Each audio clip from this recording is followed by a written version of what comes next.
Eh bien bonjour à tous, j'espère que vous allez bien. Aujourd'hui on se retrouve avec un marché crypto plutôt dans le rouge. On a le Bitcoin qui commence à retracer très légèrement. On a eu un petit mouvement baissier. Donc c'est un des scénarios qu'on avait anticipé. Donc on avait anticipé plusieurs scénarios étant donné que on préfère justement avoir plusieurs scénarios justement étant donné que si on a un scénario qui ne se réalise pas, et bien au moins on a un autre scénario qui justement va nous permettre d'intervenir justement d'une manière autre que le premier scénario. Et donc comme ça on est assez polyvalent et donc on a un de nos scénarios qui s'est réalisé, on ira voir ça sur la chart et puis on a le Solana qui comme prévu commence son retracement. On a eu le top parfait les gars, donc on ira voir ça, c'est vraiment magnifique, ça s'est fait au pips près, franchement c'est extrêmement propre, donc extrêmement content de ça, franchement c'est super, ça m'a permis de prendre pas mal de profits honnêtement, donc vraiment les prendre au top et donc ça c'est quelque chose qui est assez intéressant justement. Donc catch les bottoms c'est cool, mais catch les tops c'est je pense beaucoup plus important parce qu'on a vu beaucoup de monde qui était en profit durant le bull run mais qui au final n'ont pas pris de profit, et justement prendre ses profits au bon moment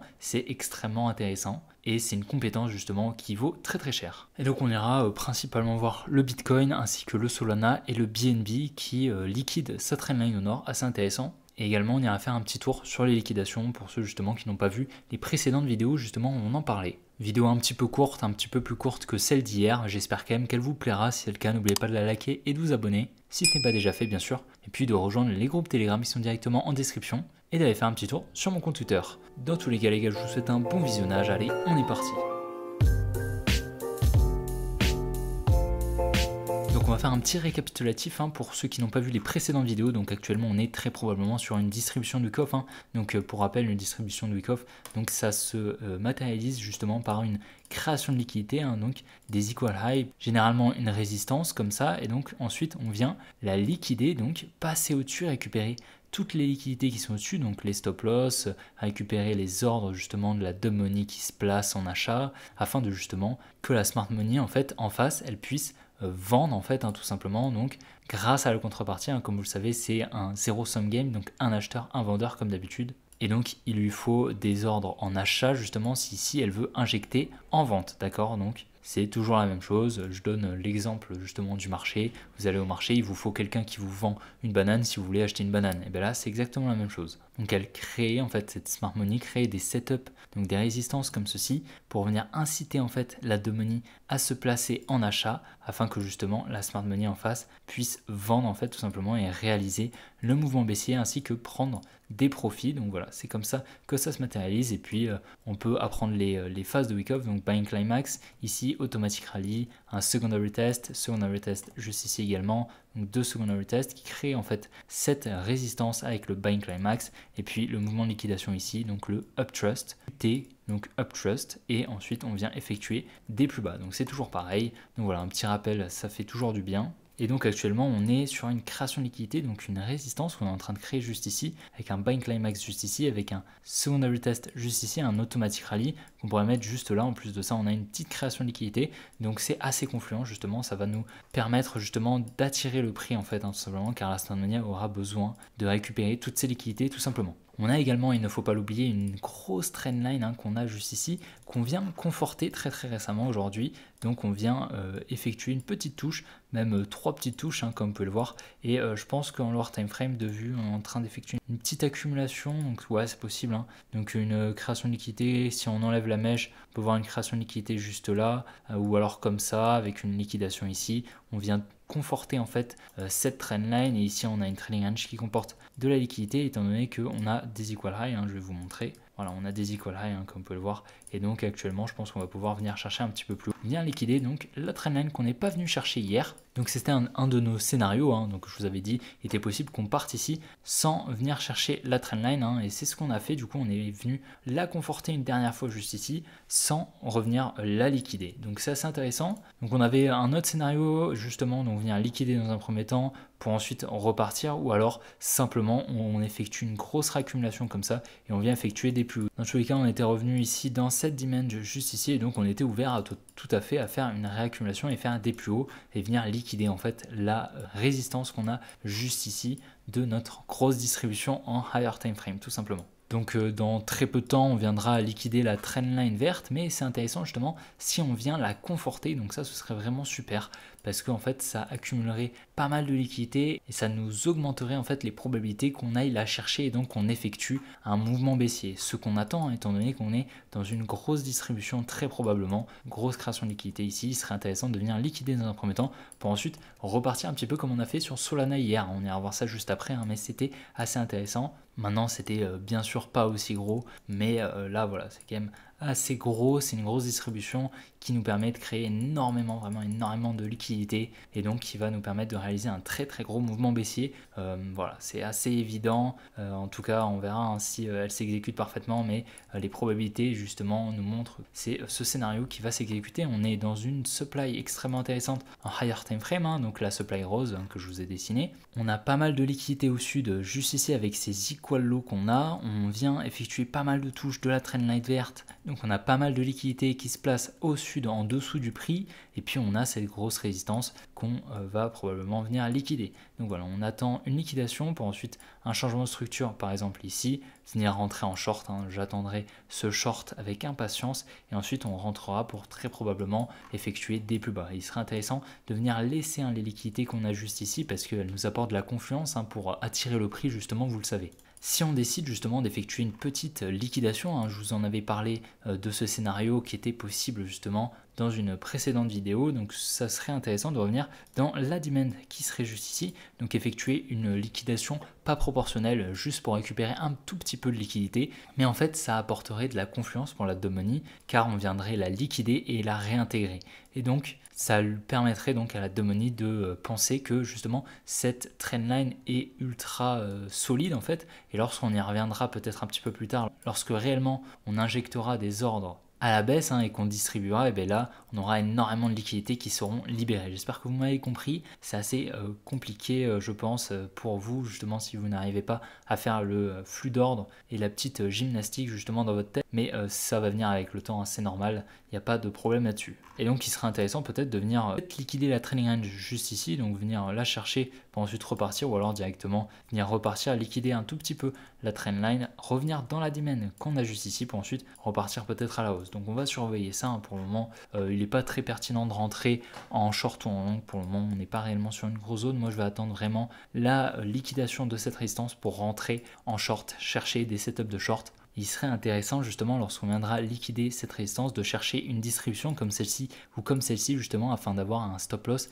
extrêmement tight. Donc venir chercher donc la résistance et avoir une petite création de liquidité juste là, petite liquidation, tac. Et nous on vient rentrer comme ceci au changement de structure avec un stop loss au-dessus de la liquidation, et là on vient chercher un gros RR. Ce serait réellement intéressant et ce serait vraiment un trade majestueux, donc on va espérer ça, ce serait vraiment très propre. Donc voilà, hein, comme on peut le voir, on a des milliards de liquidations qui se placent à notre résistance hein, que je vous ai montré, donc au-dessus des deux high, et après on en a pas mal au sud tout simplement parce qu'on a la trendline en plus qui justement elle conforte en fait, et la money justement et donc qui rentre en long. Donc on va aller voir la liquidation map.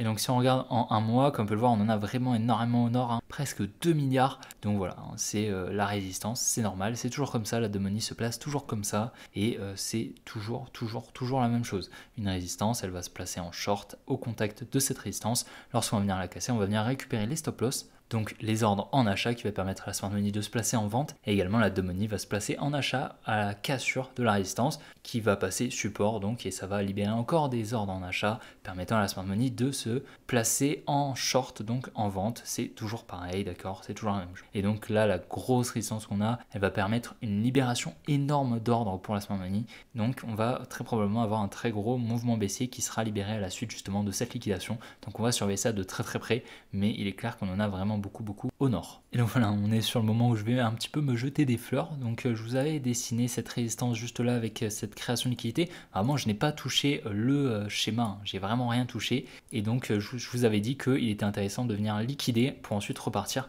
et on n'avait pas encore effectué ce gros mouvement, hein. On n'avait pas encore fait, et c'est vraiment ce qui s'est passé. Je vous avais dessiné ça vraiment comme ça, et c'est exactement ce qui s'est passé. Ensuite, comme on peut le voir, on est venu créer une trendline juste là qu'on est venu liquider avec cette grosse mèche. Donc ici en fait, donc je vais la dessiner comme ceci, et donc ici avec pas mal d'impulsivité en fait, on est venu casser la trendline, donc ici la dumb money est passée en achat qui a permis à la smart money ensuite en face en fait de vendre, et donc ensuite on a effectué ce gros mouvement baissier. On a fait la même chose juste ici, grosse trendline, ici distribution, on vient créer une résistance ici qu'on vient liquider, donc c'est toujours pareil. Ici ensuite on a une autre trendline comme ceci qu'on vient encore liquider, hein, comme on peut le voir. Donc voilà, à chaque fois la dumb money devait se dire ah bon mince, bon bah je me suis fait sortir ici, ah bah tiens on vient casser encore cette trendline, en fait je me suis trompé, c'était pas la bonne, ensuite c'était celle-ci, donc on vient la casser, tac, je me replace en achat et hop là, et c'est continuellement, elle se fait toujours piéger, elle sert de contrepartie toujours. Ici on a une grosse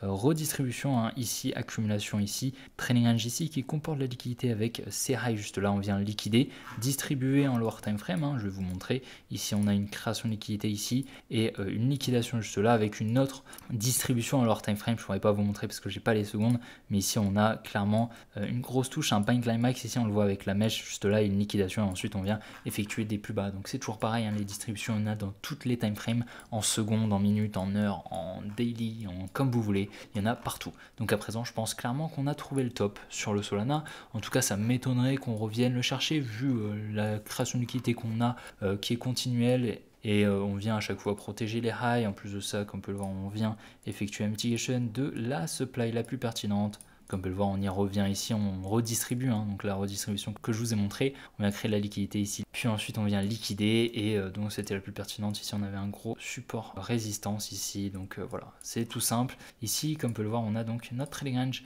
ici qui détient pas mal de liquidité. Donc en fait, on a ici notre trading range, hein, donc avec tous ces lots ici, ici, ici, ici, et ici qui n'ont pas été liquidés, donc on a vraiment pas mal de liquidités, et en fait on était ici dans une distribution qui était dans la fractalité de cette grosse distribution. Donc là on a un bind climax, automatic rally, secondary test, uptrust juste là, donc liquidation ici, et on est venu dans la fractalité du uptrust pour venir chercher une distribution. Donc ici on a une création de liquidité avec une trendline, puis ensuite on vient liquider. Donc c'est toujours pareil. À présent je pense qu'un retour autour des 100$ est à privilégier. Honnêtement là je pense qu'on va venir tout droit vers les 100$, en tout cas ça m'étonnerait qu'on aille effectuer des plus hauts avant, mais voilà, là on va minimum venir chercher cette demand juste là, hein, donc la demand 100$, 96 à peu près, et puis ce sera peut-être un endroit où on viendra faire un retournement pour venir chercher des plus hauts. Personnellement j'y crois moyen, je pense qu'on va venir entamer le retracement à partir de maintenant. Donc j'ai pris pas mal de profits sur Solana, hein, des prix extrêmement intéressants, hein, donc 124$ quand même, donc je suis déjà sur un gain latent environ de 10%, étant donné que si j'avais pas pris des profits, j'aurais perdu 10% tout simplement. Donc voilà, je les ai pris vraiment ici dans la liquidation. C'est toujours pareil, hein, 125$, donc c'est intéressant quand même, hein. C'est vraiment une compétence, choper les bottoms c'est super, mais choper les tops c'est encore mieux honnêtement. Je préfère largement avoir cette compétence, mais bon j'ai les deux, donc c'est super, mais bien évidemment vous le savez, ça demande de l'entraînement, et je pense que si vous vous entraînez, il n'y a pas de raison que vous n'y arrivez pas. C'est toujours cette gymnastique entre le flux d'or, les contreparties, et c'est justement ce que j'essaye de vous apprendre sur la chaîne YouTube, tout simplement. Donc c'est extrêmement intéressant ce qu'on est en train de faire sur le BNB. Comme on peut le voir, on vient liquider une très très grosse trendline, hein. C'est une trendline qu'on a depuis avril 2022, donc 1 an et demi, je ne sais pas si vous vous rendez compte. Donc là vraiment c'est une très très grosse trendline, on arrive sur une supply extrêmement intéressante, hein. Comme on peut le voir ici on a un gros support résistance, hein. Je vais vous le mettre en bleu parce que sinon vous allez peut-être confondre avec les supply et les demand. Donc voilà, vous l'avez en bleu, et puis on a surtout une très jolie supply. Juste ici, on a une très jolie supply, hein, qui serait intéressante qu'on vienne justement la protéger, donc protéger ce high à court terme, et qu'ici on vienne effectuer donc une distribution à leur time frame et venir effectuer des plus bas, hein. Je pense honnêtement pas que ce lot est protégé, je pense pas que celui-ci non plus. Je pense qu'à présent on va très probablement effectuer un retracement, en tout cas c'est assez confluent.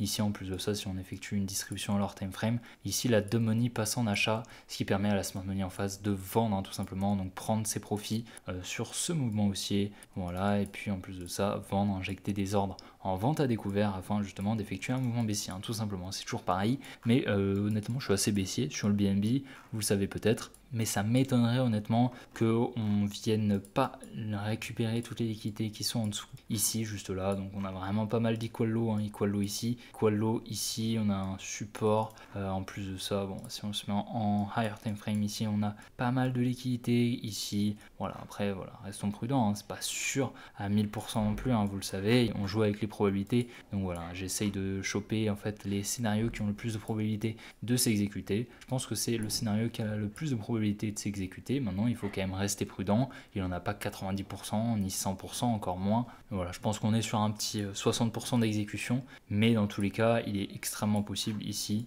qu'on vienne au minimum distribuer en leur time frame pour ensuite effectuer un retracement, venir peut-être dans cette demand qui serait intéressante pour ensuite repartir. Donc voilà, un point d'achat intéressant, ça peut être les 272 $ peut-être si vous croyez au Solana et que vous ne pensez pas qu'il va aller chercher plus bas. Moi personnellement, je pense que oui. Maintenant, on n'est pas du tout à l'abri d'une surprise bien sûr. Et donc voilà les gars, j'espère vraiment que cette vidéo vous aura plu. Si c'est le cas, n'oubliez pas de la liker et de vous abonner si ce n'est pas déjà fait. Et n'oubliez pas également de rejoindre les groupes Telegram et puis de me lâcher un petit commentaire, un petit pouce bleu, ça me fait extrêmement plaisir aussi. Et donc les gars, on se retrouve demain pour une prochaine vidéo comme d'habitude. Allez, ciao les gars.